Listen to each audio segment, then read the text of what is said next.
Vamos dar início ao nosso encontro de estudos para o Livro dos Espíritos dessa noite. Hoje é dia 24 de julho de 2024, uma quarta-feira. São 19 horas e 32 minutos na cidade de Jaú. Nós estamos transmitindo o nosso encontro de estudos em nome e em homenagem à Associação Jauense de Estudos Espíritas. E nós estamos localizados aqui na cidade de Jaú, estado de São Paulo, Brasil. Nós estamos estudando o Livro dos Espíritos, a sua conclusão, o item 2 da conclusão. Aqueles que estiverem acompanhando os nossos estudos, abram o livro lá na conclusão, a última parte do Livro dos Espíritos, no item 2.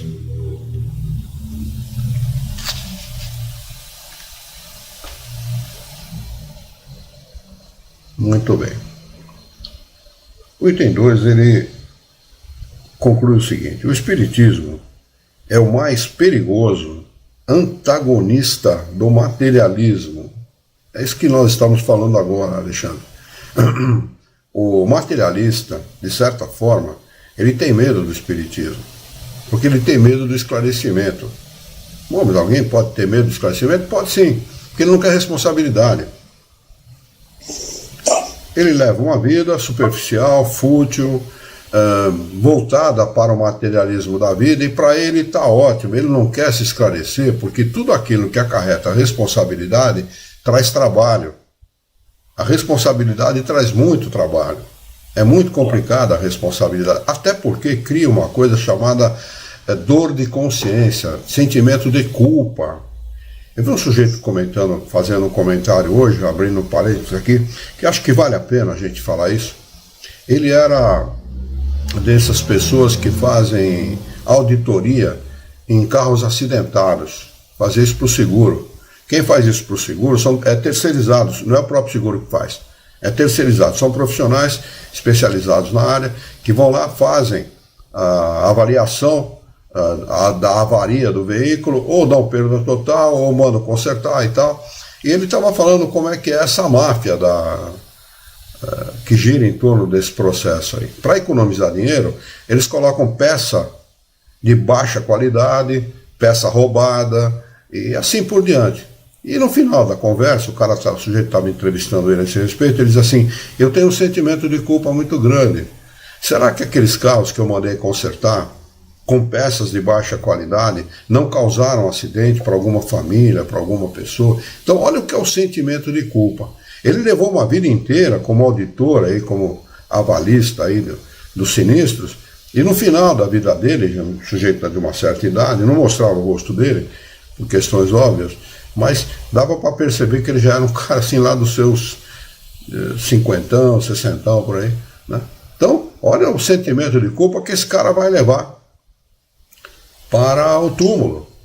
Não é brincadeira o sujeito desencarnar com uma preocupação como essa, né? Então, o Espiritismo, ele traz isso para a pessoa. Se ele tivesse conhecido o Espiritismo antes, ele deixaria de exercer essa profissão, como deixaria de exercer muitas outras profissões, né, que acarretam esse tipo de compromisso moral, né? É perigoso, realmente o Espiritismo é perigoso mesmo, as pessoas não querem saber por causa disso, dão as mais diversas desculpas, mas não, Espiritismo não, então, essa coisa do demônio, não, as mais diversas desculpas, né? E por isso, Luiz, só um complemento ao que você está falando, e por isso que é muito fácil ser egoísta também, né? Infelizmente, né? Eu digo nesse contexto que você acabou de abordar, acaba se tornando muito fácil ser, além de materialista, ser egoísta, etc. Justamente porque há na cabeça dessa turma toda um findar, e esse findar é físico, é material, né? Então, quer dizer, vou fazer tudo que eu tenho que fazer nessa vida e o resto que se exploda, quer dizer. Até porque ele é ensinado assim, a nossa sociedade ensina a pessoa a ser assim, né? Defenda o seu. O segundo lugar não interessa, interessa o primeiro. Seja campeão em tudo, seja o primeiro em tudo, seja um vencedor, porque se você não for um vencedor, você é um perdedor. O perdedor aqui não leva a nada, né? A Dani está com a gente lá pelo YouTube, desculpa, pelo Facebook. Ela disse que não conseguiu entrar pelo Meet, mas eu mandei o convite, viu, Dani? Eu mandei o convite para você, dá uma procurada lá, se você quiser entrar, está em tempo ainda, tá bem? Eu havia dito que a Dulce Mortal está conosco, nós desejamos uma boa noite a todos. Obrigado pela sua presença, viu, Dulce? Então ele segue dizendo, não é, pois, de admirar que tenha os materialistas por adversários. Mas, como o materialismo é uma doutrina que mal se ousa confessar, prova de que os profissionais, ou seus profitentes, não se acreditam bastante fortes e são dominados por sua consciência, não se acreditam bastante fortes e são dominados por sua consciência, fecha parênteses. Eles se acobertam com o manto da razão e da ciência e, coisa bizarra, os mais céticos falam até mesmo em nome da religião, que também não conhecem e não compreendem como o Espiritismo. Tomam por alvo, sobretudo, o maravilhoso e o sobrenatural que não admitem. É muito importante a gente ter sempre em mente o seguinte, o Espiritismo, Kardec, ele fez uma coisa extraordinária em relação à doutrina espírita, ele destruiu o maravilhoso e o sobrenatural. Não existem nem o maravilhoso, nem o sobrenatural a partir do momento que você descobre a lei que rege aquele fenômeno. Não é? Eu sempre me lembro do seguinte, Domingos Jorge Velho, que era um bandeirante, ele estava em busca de ouro, pedra preciosa, eu não lembro bem o que era, ele chegou numa tribo, o pessoal tinha o que ele queria, não sei se era diamante, o que era, e o pessoal não queria, os índios não queriam entregar onde é que estava o negócio, onde é que estava a jazida, né? Ele pegou um pouco de álcool que ele trazia com ele, colocou numa vasilha, botou fogo no álcool e apontou para o rio, olha, se vocês não quiserem me dar a jazida, eu vou botar fogo na sua água, vocês vão ficar sem água, vocês vão morrer tudo de sede. E os índios acreditaram. E a mesma coisa, não tem diferença nenhuma. Quando se é ignorante, desconhece, não se sabe daquilo que se está tratando. Não é? Então, com o conhecimento das leis que regem os fenômenos, deixa de existir a casa mal assombrada, deixa de existir o... Oi, boa noite, Dani. O computador é sem câmera, tentando pelo celular. Tá legal, Dani? Nós estamos aguardando, viu? Boa noite para você também. Deixa de existir todas essas coisas. Né? E o que isso importa? Importa que muita gente vai perder a sua boquinha. Né? Os poltergeist da vida, os caçadores de fantasma, esse pessoal todo, você não vai poder mais incutir medo nas pessoas. Como é que chama aqueles... os exorcistas também. Exorcistas vão perder a sua boquinha, entendeu? E você não vai poder mais incutir medo. Porque o medo é a melhor ferramenta para se conseguir dinheiro.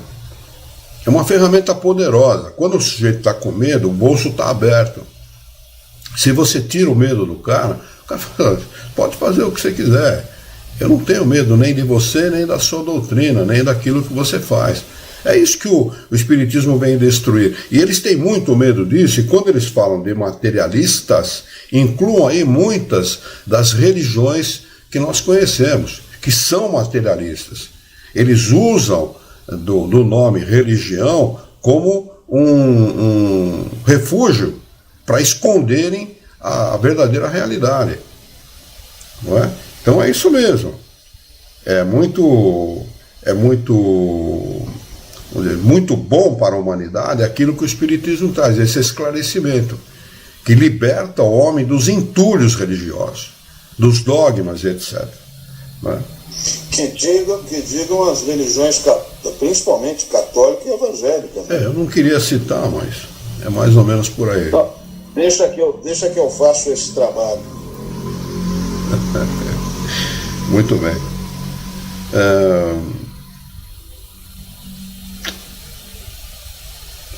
Tá. Tomam por alvo, sobretudo, o maravilhoso e o sobrenatural que não admitem. Ora, segundo dizem, segundo o Espiritismo, fundado sobre o maravilhoso, não pode ser mais do que uma suposição ridícula. Não refletem que, assim procedendo, sem restrições contra o maravilhoso e o sobrenatural, fazem o mesmo com a religião. Com efeito, a religião se funda na revelação e nos milagres. Ora, o que é a revelação, senão as comunicações extra-humanas? Todos os autores sagrados, desde Moisés, falaram dessas espécies de comunicações, que são os milagres. Que são os milagres, senão fatos maravilhosos e sobrenaturais por excelência, pois são, no sentido litúrgico, derrogações das leis da natureza? O milagre é isso, o milagre é uma derrogação da lei de Deus. Né? Nós sabemos que ele, como derrogação da lei de Deus, não existe. É possível Deus fazer milagre? Ele pode fazer o que ele quiser, ele é Deus. Né? Mas ele derroga suas leis? Absolutamente. Então os milagres, como eles entendem, não existem.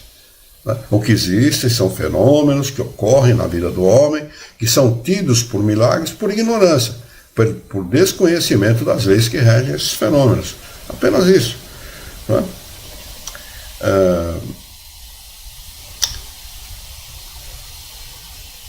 Logo, rejeitando o maravilhoso e o sobrenatural, rejeitam as próprias bases da religião. Mas não é sob esse aspecto que desejamos encarar o assunto. O Espiritismo não tem a examinar se há ou não há milagres. Quer dizer, se Deus pode, em certos casos, derrogar as leis eternas que regem o universo. Deixa ele, a esse respeito, toda a liberdade à crença. Mas diz e prova que os fenômenos sobre os quais se apoia só têm de sobrenatural a aparência. Esses fenômenos não parecem naturais aos olhos de certas pessoas, pelo fato de serem insólitos e exorbitarem dos atos conhecidos. Mas não são mais sobrenaturais do que todos os fenômenos de que a ciência nos dá hoje a solução, e que em outras épocas pareciam maravilhosos. Todos os fenômenos espíritas, sem exceção, são consequências de leis gerais. Atentem para essa afirmação de Kardec, é muito importante isso. Todos os fenômenos, né, têm como consequência leis gerais. São leis da natureza, leis naturais, leis criadas por Deus. Né? Eles nos revelam uma das forças da natureza, força desconhecida, ou para melhor dizer, incompreendida até hoje, mas que a observação demonstra estar na ordem das coisas. Qual é essa força desconhecida? O espírito. São os espíritos. O homem desconhece, porque eles não podem ser vistos pela maioria. Eles agem, e agem de forma insólita. Não são objetivas. Não é objetiva a ação deles, são subjetivas. Provocam lá um barulho qualquer na casa. Hoje mesmo aconteceu aqui em casa. Você viu? Aí ela falou, você viu que o barulho lá fora? A gente estava falando de uma coisa, eu associei depois aquilo que a gente estava falando, alguém chamando a atenção, é assim que eles fazem. Como a gente é cego, surdo e mudo para eles, né, eles dão um jeito de nos chamar a atenção de alguma maneira, e é assim que eles chamam a nossa atenção. Então é preciso o homem atentar para isso. Eles estão presentes. Eles fazem parte do nosso dia a dia, eles fazem parte muitas vezes da nossa intimidade, coisa que muitas vezes as pessoas queriam esconder, tem a participação dos espíritos. Quando Kardec pergunta se os espíritos influenciam na nossa vida, lá no começo desse livro, ele diz assim, muito mais do que vocês imaginam, muitas vezes são eles que vos dirigem. Não é? Por quê? Porque o homem está na vida meio como um cego meio que perdido.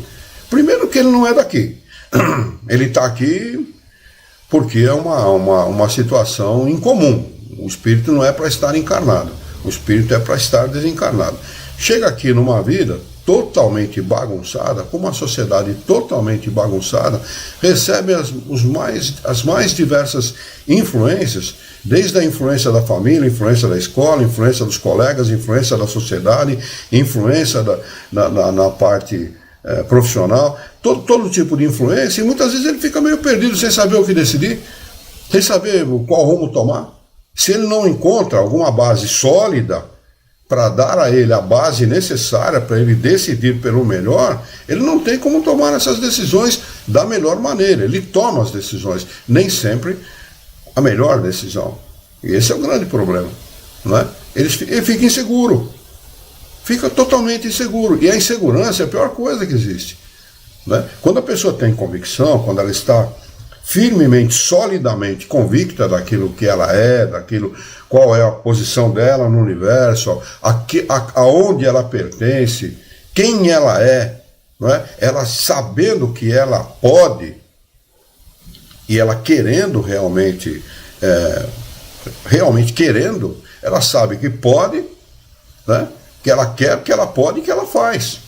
Ela confia nisso. Eu não estou falando de confiança exacerbada ou desequilibrada, porque tem muita gente que tem tanta confiança em si que acaba até desencarnando pelo excesso de confiança que ela tem. Eu estou falando de equilíbrio, não é? A pessoa sabendo que pode, ela querendo, né? Ela sabe que pode e ela sabe que faz qualquer coisa, desde que esteja no rol das coisas previstas para a sua encarnação, né? Não fora dela, é claro. Porque muitas coisas que o homem pode desejar fazer vai tirar dele o equilíbrio da sua encarnação.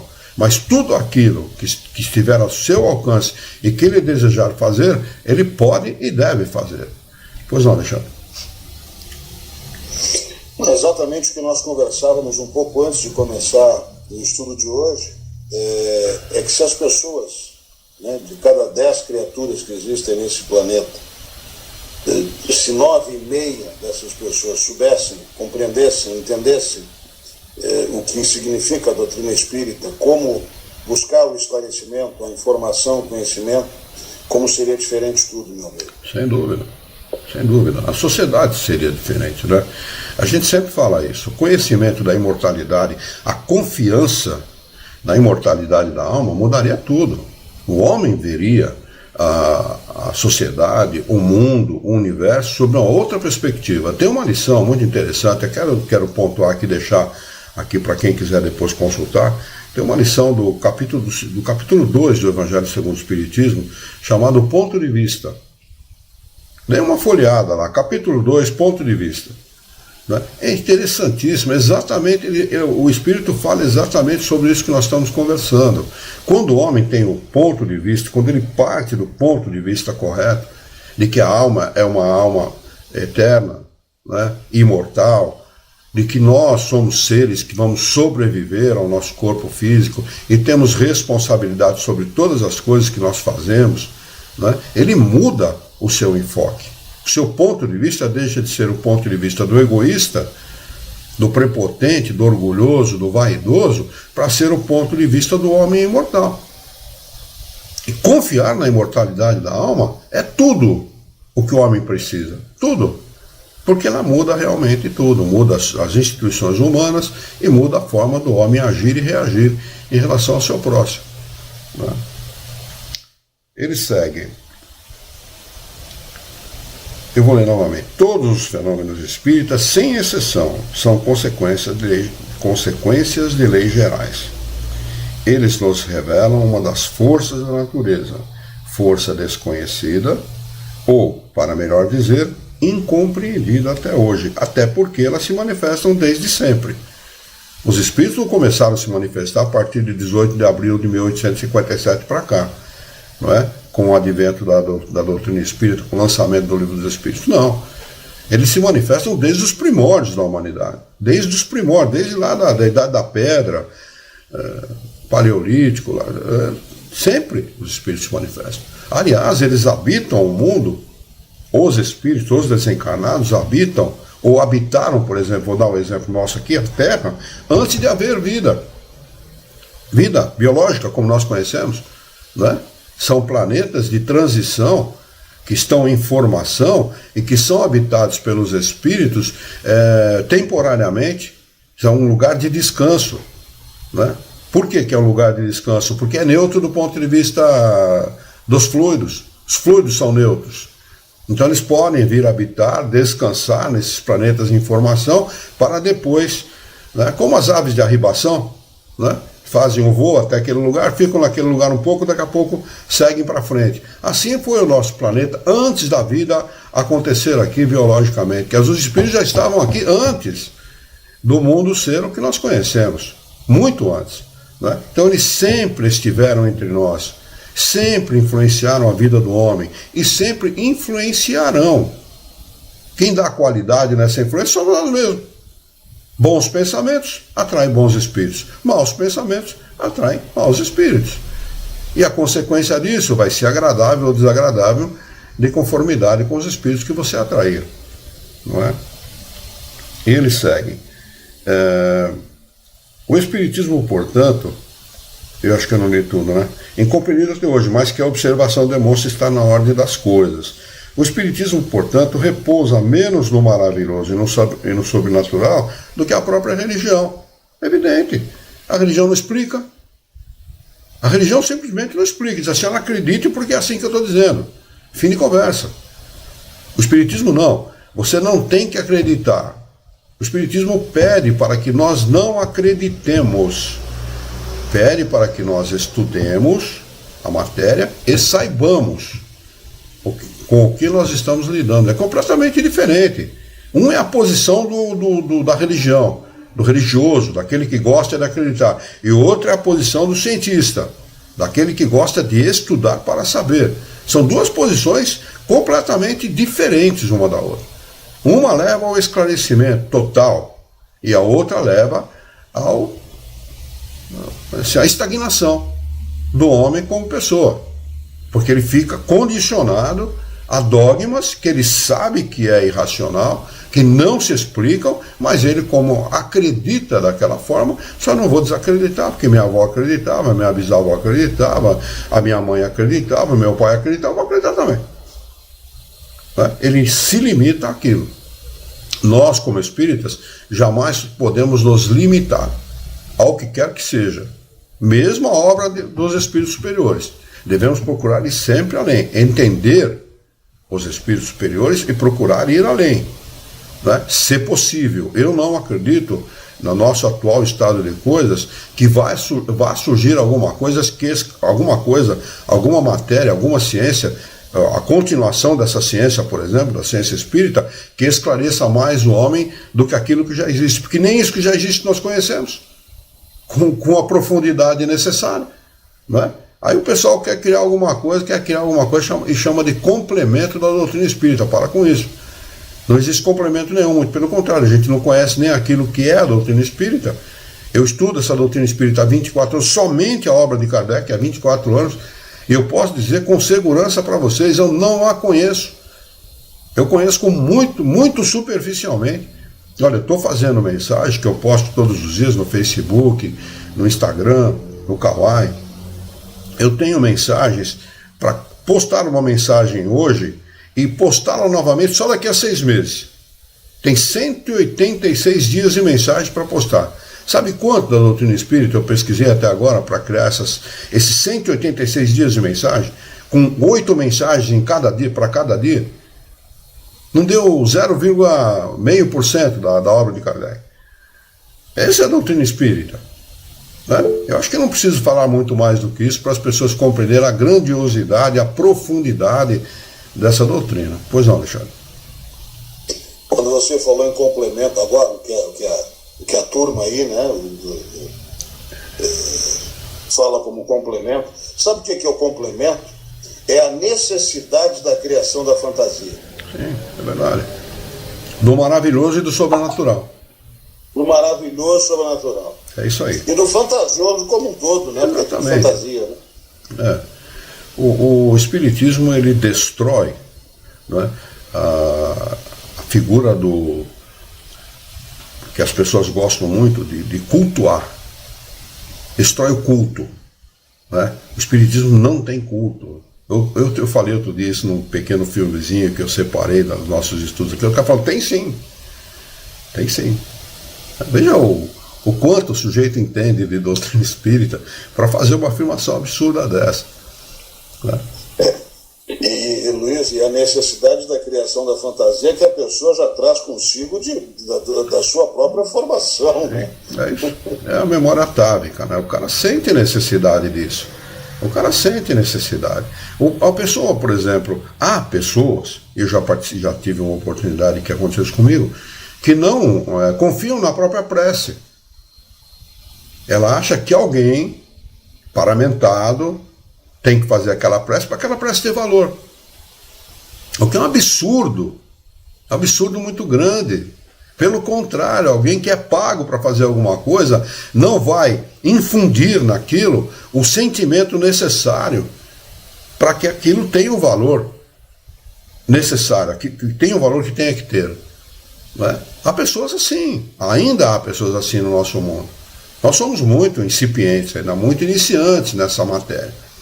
A matéria espírito, leis que regem os fenômenos espíritas, a influência dos espíritos e uma coisa chamada fluido é muito iniciante entre nós. Nós ainda não compreendemos, titubeamos. Muitas vezes o sujeito ele vacila. Né? Mesmo tendo conhecimento, dá uma vacilada. Por quê? Fala mais alto o instinto de preservação na matéria. Né? Que é uma coisa que a gente vem lidando desde sempre, desde os primórdios, como homens das cavernas, os homens que não conheciam o fogo, etc., que é a primeira reação, é a reação do instinto da preservação, de preservação, e de satisfazer as nossas necessidades primárias, como homens, como encarnados. A gente traz isso ainda. Então, peraí, o cara fica falando de uma coisa que não tem muito sentido, eu não sinto assim as coisas assim, né? E é assim que as pessoas veem esta realidade, né? esta ciência. Deixa eu ver se tem algum comentário aqui. A Marlene Branco está conosco e a Dercy Barros está conosco. A Daniele pediu para mim olhar no WhatsApp, mas eu não tenho como, viu, Daniele? Eu estou transmitindo pelo Instagram e o meu celular está ocupado. Os que o atacam o espiritismo nesse sentido não o conhecem. É o mesmo que fossem os maiores, e mesmo que fossem os maiores sábios, nós lhes diríamos: se a vossa ciência, que vos ensinou tantas coisas, não vos revelou que o domínio da natureza é infinito, sois apenas meio sábios. Algum comentário sobre esta parte que nós acabamos de estudar? Se não houver, nós vamos passar aqui para o item 3. Eu tenho certeza que essa conclusão, que ela vai se estender aí, acredito que ainda por algumas semanas, ela é de extrema importância, hein? A conclusão ela é de extrema importância. Ela é um complemento primordial em toda a leitura dessas 1019 perguntas, né? Ela abrange, ela envolve, né, tudo aquilo que os espíritos ensinaram até agora. Kardec faz aqui um arrazoado, uma defesa, né, de tudo aquilo que os espíritos ensinaram até agora, né, do porquê e do como, né, que os espíritos ensinaram. Muito bem. Item de número 3 da conclusão. Quereis, segundo dizeis, curar o vosso século de uma mania que ameaça invadir o mundo. Gostaríeis que o mundo fosse invadido pela incredulidade que procurais propagar? Olha, isso é um trabalho dos materialistas desde sempre, viu? Propagar a incredulidade entre os homens, porque eles julgam que a vida ficaria mais fácil dessa maneira. Os homens, na realidade, se tornariam brutos. Voltaríamos à idade da pedra, voltaríamos à barbárie, não é? Vejam como eles procuram difundir que a família não tem valor, que os filhos têm que ser independentes dos pais, né? Que os filhos não têm que respeitar os pais, e etc. Eles procuram realmente difundir na sociedade que a crendice é uma coisa de gente pequena, de gente baixa, de gente ignorante, né? A crença em Deus é uma coisa de gente ignorante. Eles procuram fazer isso desde sempre, viu? Nós temos esses espíritos que se julgam acima da média, mais inteligente que a maioria, e que dizem: eu não preciso de Deus coisa nenhuma, eu sou autossuficiente. E a própria desconstrução da família, né? Que é o que está acontecendo nos dias de hoje, né? Principalmente, mas eles sempre fizeram isso, viu, Alexandre? Sabe, a gente fala que é nos dias de hoje porque os meios de comunicação não deixam nada para trás. e trazem esse esclarecimento às pessoas, né? Nós não temos mais jornalismo como nós tínhamos antigamente, né? Nós temos hoje o jornalismo completamente, a segunda fase do jornalismo, vamos dizer assim, né? Onde a narrativa é paga, né? E se difunde a verdade se for de interesse daquele que paga, né? Porque os meios de comunicação que nós temos hoje se encarregaram de destruir aquilo que eles fizeram até hoje, que eles manipulavam de todas as maneiras, né? Então, graças aos meios de comunicação, se a pessoa souber procurar, porque muita gente tem esses meios de comunicação na palma da mão, mas não buscam, né? Por exemplo, vou dar um exemplo aqui banal, uma palavra qualquer que você não conheça, a pessoa continua sem saber o que vale a palavra, sem saber o valor da palavra, enquanto que ela só jogar no Google ali, ela vai saber o significado, o sinônimo, né? A etimologia da palavra, a formação dela, etc. Né? É importante isso? Evidentemente. Como é que você vai exprimir uma ideia se você não sabe o valor da palavra? Nós temos que, para exprimir as nossas ideias com qualidade, saber o valor das palavras. Até isso eles estão destruindo entre nós, ou procurando destruir, mas não vão conseguir. Isso é como todas as outras vezes, vai ser um trabalho infrutífero dessas pessoas. Esses jornalistas, os pseudo-jornalistas viraram, na verdade, assessorias de imprensa tendenciosas, ponto final. Tendenciosas não, né? Não são tendenciosas, está mais do que claro, né? São legítimas, né? São assessorias de imprensa legítimas. Legítimas, sempre foi assim. É que a gente não tinha, a gente não conhecia a realidade, não é? Existia um menestrel, né? Menestrel é aquele cara que canta a música para o povo, é o significado de menestrel, né? Eu não sabia do valor dessa palavra, fui procurar outro dia, porque eu sempre gostei muito do Juca Chaves. Eu tinha 14 anos de idade, eu era office boy no centro de São Paulo, e um dia eu fui no jornal Brasil Herald, que ficava ali numa travessa da Avenida Augusta. Eu estou descendo para ir no jornal, buscar jornal lá, que era office boy, toda segunda-feira a gente pegava o jornal, eu dei de cara com o Juca Chaves. De cara, eu com 14 anos, ele com uns 20 e pouco e tal. Eu olhei para ele olhou para mim, um cara muito afável, muito educado e tal. Eu falei, você é o Juca Chaves, né? Ele falou, sou sim. Eu falei, pô, sou seu fã. Ele falou, muito obrigado e tal, né? E eu sempre realmente gostei muito do trabalho do Juca. E o Juca falava assim,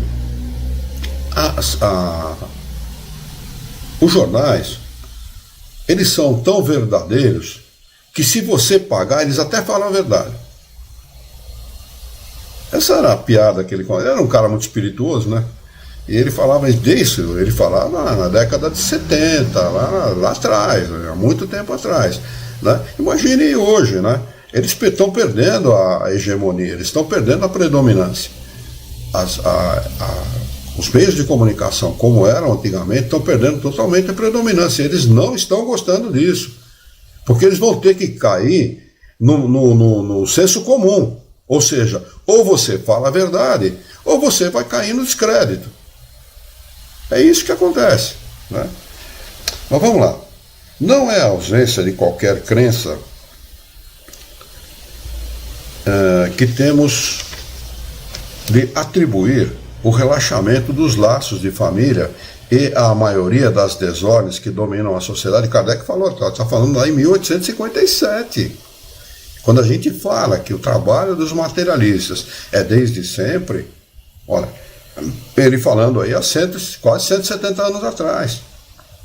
Eles sempre tentaram isso, né? Cabe a nós, cidadãos responsáveis, pais e mães responsáveis, não permitir que isso aconteça, né? Divulgar a verdade para quem queira ouvi-la, naturalmente, e procurar preservar esses valores, porque por menos que a pessoa considere o espiritismo ou confie na doutrina espírita, nos valores morais ela confia, nos valores de família ela confia. Então cabe a nós procurar ajudar a preservar isso também. É um trabalho nosso, um trabalho daquele que quer o bem comum, né? Demonstrando a existência e a imortalidade da alma, o Espiritismo reaviva a fé no futuro, reergue os ânimos abatidos, faz suportar com resignação as vicissitudes da vida, os sofrimentos, as dores, as perdas, Realmente, o Espiritismo, nesse ponto de vista, é extremamente consolador, né? Quando a pessoa conhece a doutrina espírita, ela passa a encarar a vida de outro ponto de vista. Os sofrimentos humanos, os sofrimentos que nós temos aqui na Terra, é um prelúdio da felicidade espiritual. Pô, mas eu tenho que sofrer para ser feliz? Tem sim, porque a burrada que você cometeu foi em outra encarnação. Então agora você tem que quitar seus débitos. Se você pegar um empréstimo no banco e não quitar o empréstimo nesse banco, você não vai ter mais crédito com ninguém. Assim é a doutrina, assim é a lei de Deus. Nós cometemos os nossos equívocos, as leis de Deus existem desde sempre, indicando para o homem o rumo correto, o rumo do bem, e quem se desvia desse rumo somos nós. Existem consequências para isso. Se nós chegamos aqui numa encarnação e passamos por necessidades, por tribulações, por vicissitudes, é porque estamos resgatando a nosso pedido aquilo que fizemos em outra encarnação. Mas o Espiritismo está aí para te dar ânimo. Tenha bom ânimo, disse Jesus. E palavras de Jesus, há 2000 anos atrás, tenha bom ânimo. Aliás, existe uma palavra na Bíblia que ela é repetida por 366 vezes. Uma para cada dia do ano, inclusive para o ano bissexto. Né? Não tenha medo.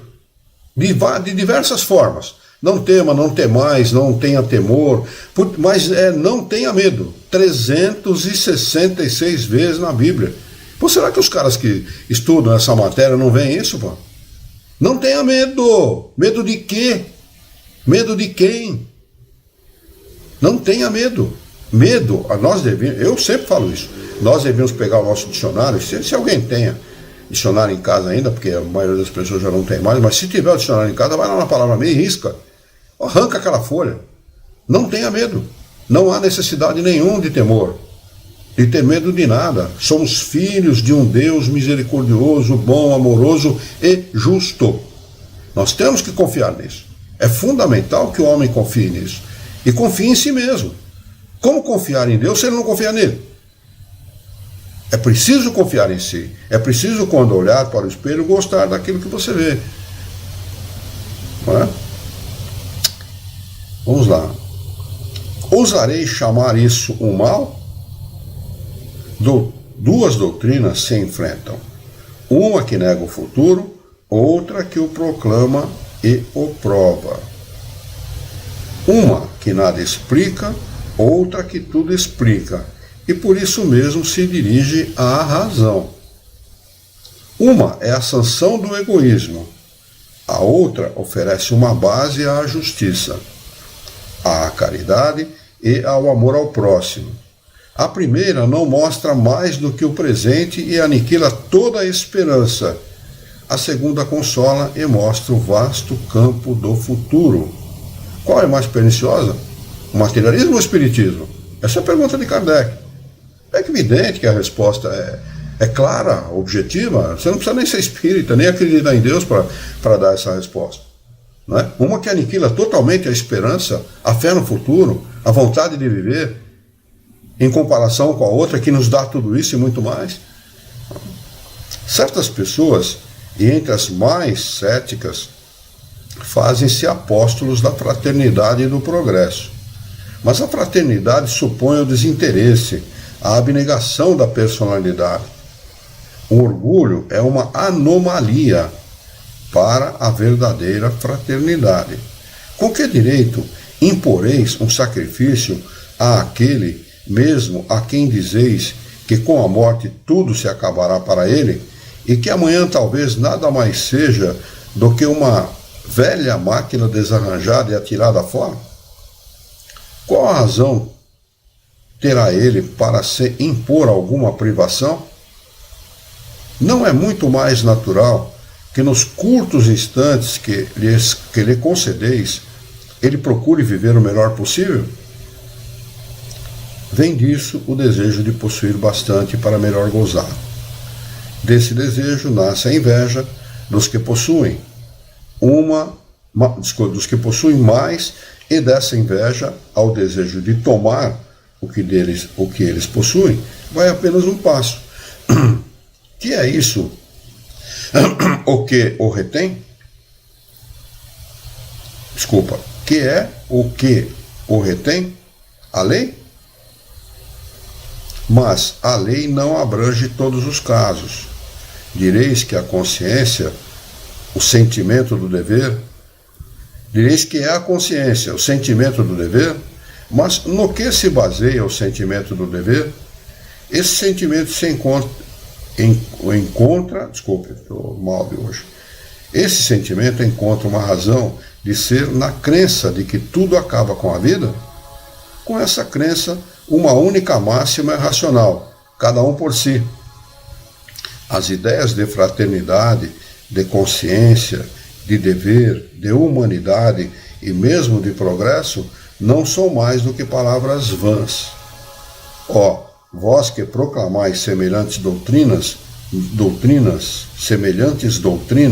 não sabeis todo o mal que fazeis à sociedade, nem de quantos crimes assumis a responsabilidade. Mas, porque falo de responsabilidade, para o cético ela não existe. Ele só presta homenagem à matéria. Perfeito, Kardec, nas suas considerações. Perfeito. É isso mesmo. Como é que você pode, sendo materialista, exigir que o outro cumpra a lei? Não vai cumprir mesmo. É por isso que nós vemos aqui, no nosso mundo, eu não estou falando só do Brasil, não, no nosso mundo, leis que nunca são cumpridas, principalmente por aqueles que as fazem. Principalmente por aqueles que as proclamam. Não vão cumprir nunca. Isso eu não estou falando só do ponto de vista civil, eu estou falando do ponto de vista religioso também. Eles falam muito, exigem muito, colocam sobre os seus seguidores todo o peso da sua religião, mas eles mesmos não as praticam. Porque são materialistas. Essa é a realidade. Porque quem sabe da verdade, a Sandra Santana está conosco lá pelo YouTube. Boa noite para você também, Sandra. E a Janete Russa. Boa noite a todos. Boa noite a você também, Janete. Obrigado pela sua presença. Tá brilhante, né? Brilhante esse parágrafo. Brilhante. Kardec é brilhante em tudo, mas realmente é brilhante esta maneira de Kardec colocar as coisas, porque é racional, né? Ele não está impondo o seu ponto de vista aqui. Está fazendo uma comparação. Vocês são materialistas e querem que o mundo se arranje e seja equilibrado e justo, pensando como vocês pensam. Vocês não oferecem nada para as pessoas, nada, absolutamente nada. Para vocês a vida é o nada. Né? O que justifica a vida é a morte. Mas e daí, justifica o quê? Eles falam assim, já entrei em sites materialistas de pessoas que defendem essa ideia para vocês verem os absurdos que eles falam, que eles proclamam, que eles ensinam. Um grande absurdo. Né? Muito bem. Item de número 4, o quarto item da conclusão. O progresso da humanidade tem como princípio a aplicação da lei de justiça, amor e caridade. E essa lei se funda sobre a certeza do futuro. Não houver certeza no futuro, não há por que praticar essas leis, evidentemente. Não é? Tirar essa certeza, eles tirai sua pedra angular. Dessa lei derivam todas as outras, porque ela encerra todas as condições da felicidade humana. Somente ela pode curar as chagas da sociedade. E isso podemos julgar pela comparação das épocas e dos povos, porquanto melhoram a sua condição à medida que essa lei é melhor compreendida e melhor praticada. Se uma aplicação parcial e incomum produz um bem, o que será quando a tomarem por base de todas as instituições sociais?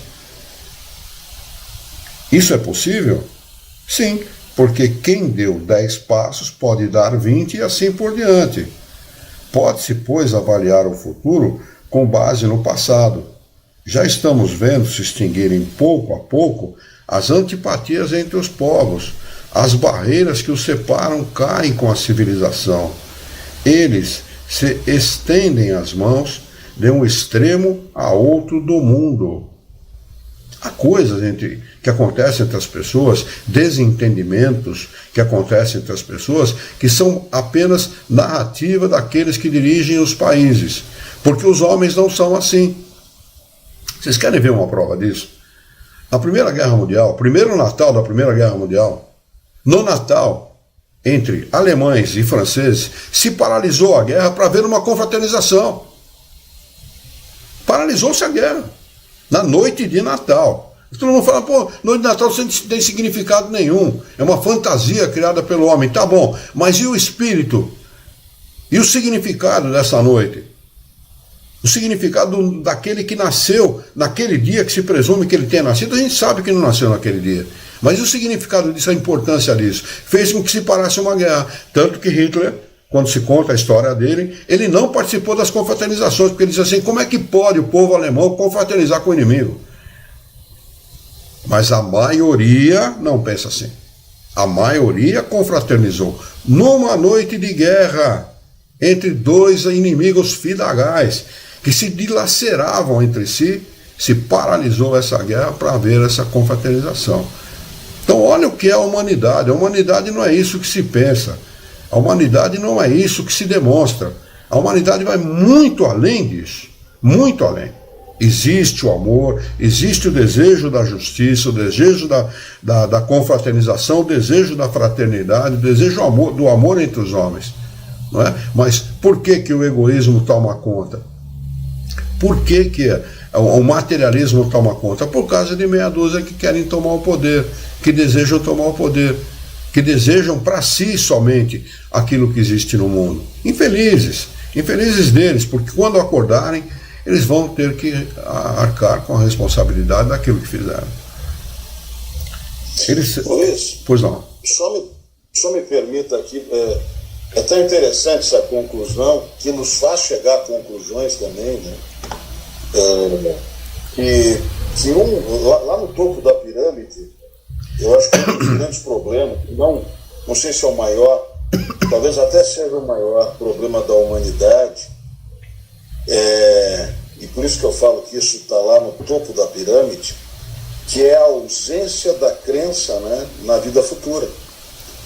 Aí está todo o problema, eu acho que daí pode derivar toda uma explicação do porquê do egoísmo, do materialismo e de tudo, né? Sem dúvida.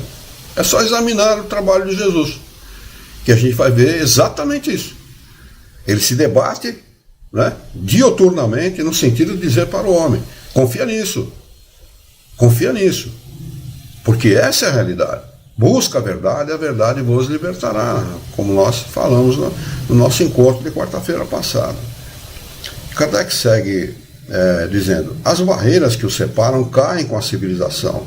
Ele se estende as mãos de um extremo a outro do mundo. Maior justiça preside as leis internacionais. As guerras se tornam cada vez mais raras e não mais excluem os sentimentos de humanidade. A uniformidade se estabelece nas relações. As distinções de raças e de castas desaparecem e os homens de crença diferentes fazem cair os preconceitos sectários para se confundirem na adoração de um único Deus. Falamos dos povos que se encontram à frente da civilização. Sob todos os aspectos, estamos ainda longe da perfeição e existem ainda muitos resíduos antigos a serem destruídos, até que tenham desaparecido os derradeiros vestígios da barbárie. Mas aqueles vestígios poderão opor-se ao poder irresistível do progresso e essa força viva que é em si mesma uma lei da natureza. Se a geração presente é mais adiantada que a anterior, por que a que nos sucederá não será mais do que a nossa? Ela o será por força das coisas. Primeiro porque com as gerações se extinguem dia a dia velhos campeões dos velhos abusos e assim, pouco a pouco, a sociedade vai se formando de elementos novos, destituídos de velhos preconceitos. Em segundo lugar, porque desejando o progresso, o homem estuda os obstáculos e se empenha em derrubá-los. Desde que o movimento progressivo é incontestável, o progresso futuro não poderia ser posto em dúvida. O homem, por natureza, quer ser feliz e não busca o progresso senão para aumentar a sua felicidade, sem o que o progresso não teria objetivo. O que seria o progresso para ele se não tivesse por fim melhorar-lhe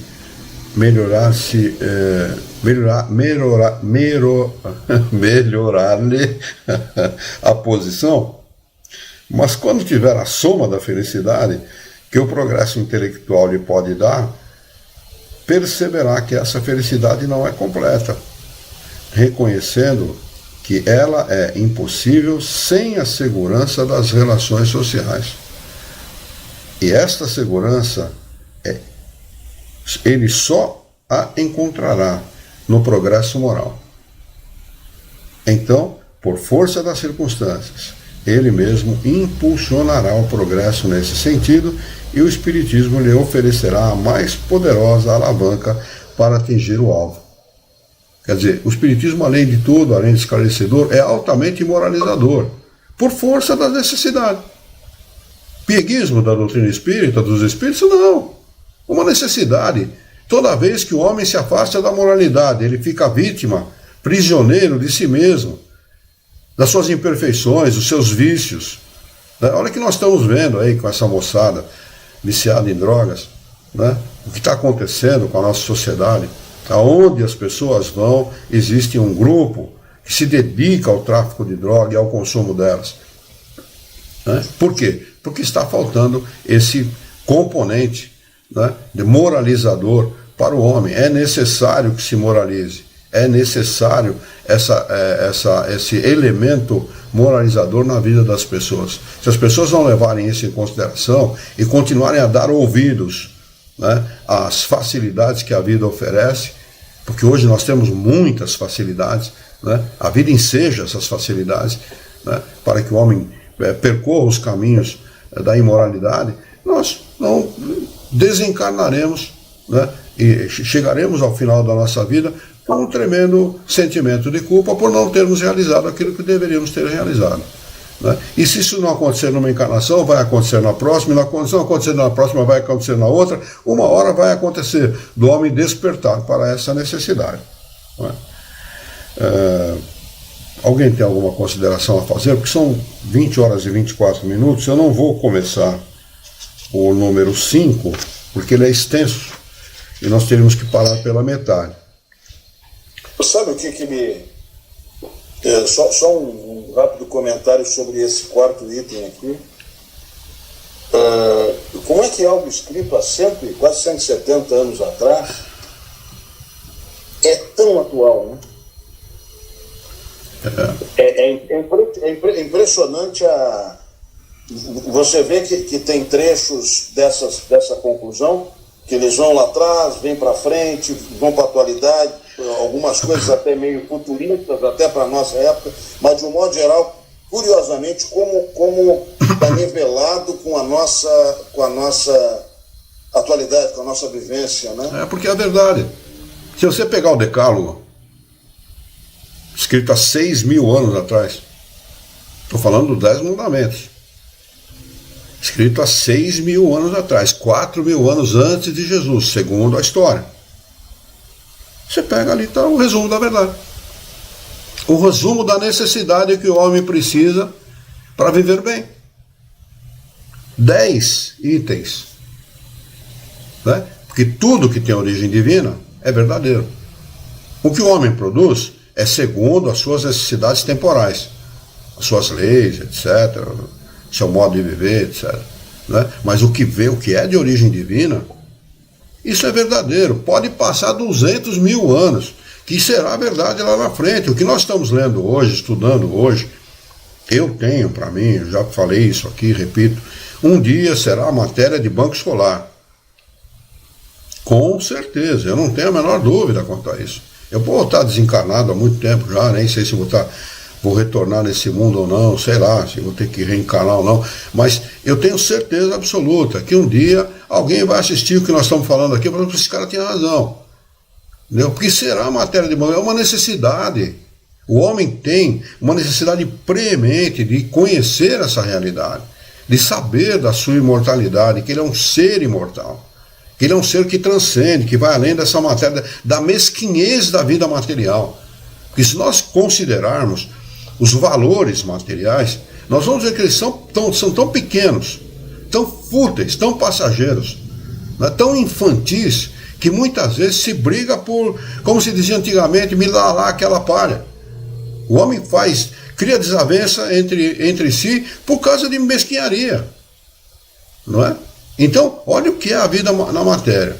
Quando nós se compreendermos a transcendência da vida, se compreendermos a importância do espírito, nós deixaremos de lado essa tamanha importância que nós damos aos bens, que normalmente nós damos ou que a maioria dá aos bens materiais, para darmos o verdadeiro valor a ela.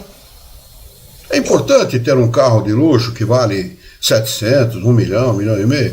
Para alguns é, para mim não é. Para mim, o meu carrinho tá bom demais, me leva no médico, me leva na padaria, para mim tá ótimo. Mas você não tem ambição? Tenha, claro que eu tenho.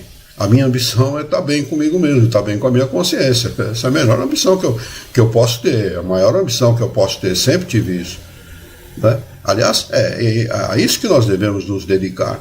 Mas se todo mundo pensasse assim, o mundo não progrediria do ponto de vista material. Progrediria sim. Eu não tinha nada, eu nasci sem nada, hoje eu tenho uma casa e um carro. Então, eu construí alguma coisa ao longo da minha vida, com muito sacrifício.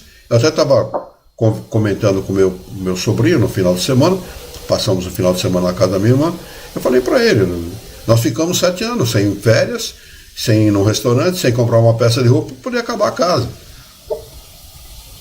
Quer dizer, há a necessidade do homem entender que as coisas materiais trazem benefícios, são importantes, mas não são mais importantes que as coisas espirituais. É preciso o homem concentrar-se nessa necessidade. Busque as coisas espirituais, os bens espirituais. É fundamental isso, para que se tenha tranquilidade, para que se tenha paz, porque quando o homem se dedica somente às coisas materiais, o que acaba acontecendo? Ele acaba entendendo que ele não conquistou nada. Conquistou tudo e não conquistou nada. Eu vou contar uma historinha rápida. Um cliente meu de Espírito Santo do Pinhal, eu entrei na fábrica dele, eu trabalhava com indústria de calçado, fornecia material para a indústria de calçado, entrei na fábrica dele, e ele era simpatizante da doutrina espírita, sabia que eu era espírita, e ele me contou essa história.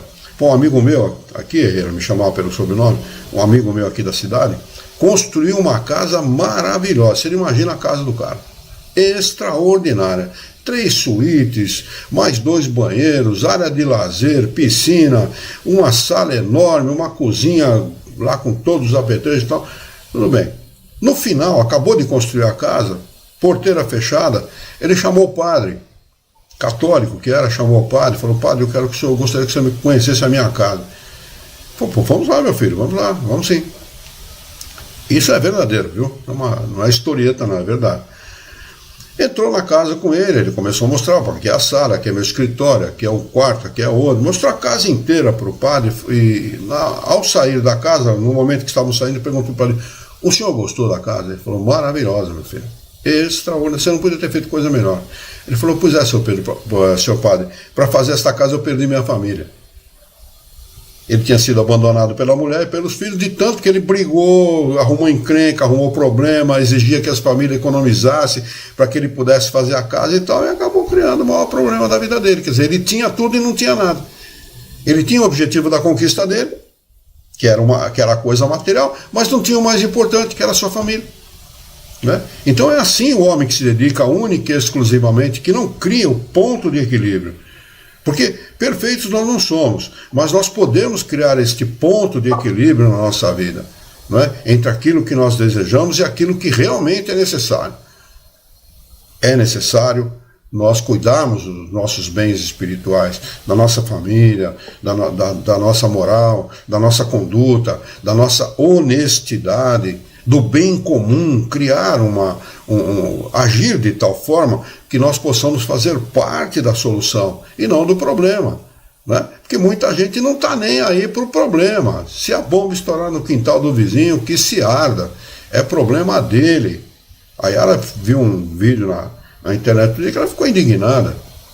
Um caminhão desses que transporta coisas para o Mercado Livre capotou num determinado local, o caminhoneiro preso na cabine do caminhão, entre as ferragens, e as pessoas saqueando o caminhão, em vez de socorrer o motorista. É disso que eu estou falando, quer dizer, cadê o ponto de equilíbrio? Onde é que está o ponto de equilíbrio nessa situação? O que essas pessoas vão, depois que desencarnarem, essas pessoas que saquearam a carga, porque não são miseráveis não, que saqueiam a carga. Muitas vezes são carros bons que param ali e tal, e pegam o que podem pegar e põem no carro e levam embora. O que esses espíritos vão sentir ao desencarnar? Você lembra, meu filho, o que você fez lá naquele dia que o caminhão estava capotado? Que você saqueou, você furtou, chama de furto, né? O Brasil tem a mania de amenizar as coisas, para mim é roubo, né? Você roubou aquela mercadoria que você não devia ter, você não deu assistência para o seu irmão, a mesma assistência que você gostaria de ter recebido se fosse você o caminhoneiro. Não é? Então, é assim, este ponto de equilíbrio que nós precisamos encontrar. As coisas materiais são importantes, repito, são muito importantes, mas não mais importantes que o nosso espírito, não mais importantes que as coisas espirituais, que os bens espirituais. Muito bem. 20 horas e 33 minutos. Se ninguém tiver mais nenhum comentário para fazer, e a palavra está aberta, para quem quiser fazer algum comentário, o Carlos Vidales está conosco. Bem-vindo, Carlos. É um prazer tê-lo conosco, viu? Se ninguém tiver nenhum comentário, nós vamos encerrar com a nossa prece de encerramento. Podemos encerrar? Eu só teria a dizer que caminhemos para o teu raciocínio. Somente isso. Né? Que caminhemos para o teu raciocínio. Que tenhamos aí a destreza e a inteligência, está longe disso, mas que caminhemos para o teu raciocínio. É necessário, né? Muito bem. Vamos então elevar o nosso pensamento, mentalizar a figura excelsa e amiga de Jesus, nosso mestre, nosso modelo e guia da humanidade, e juntos com Jesus vamos nos dirigir ao Criador, ao Senhor da vida, fonte inesgotável de paz, de amor, de bondade, de misericórdia e, sobretudo, de justiça, para agradecê-lo muito pela oportunidade de aqui estarmos reunidos em seu nome, para discutirmos as questões propostas pelo Livro dos Espíritos dessa noite. Queira o vosso amor, a vossa misericórdia, que tenhamos bom ânimo, coragem, determinação, ideias renovadas, alegria de viver e muito entusiasmo, para que nós possamos trabalhar e sermos úteis à sociedade em que vivemos. Dá-nos ainda a força de orientar a própria existência por um profundo e sincero respeito pelo nosso próximo. Em teu nome, Senhor, em nome de Jesus, em nome dos bons espíritos, em nome do nosso diretor espiritual e de sua equipe, nós declaramos encerrado o nosso encontro de estudos dessa noite, e que assim seja.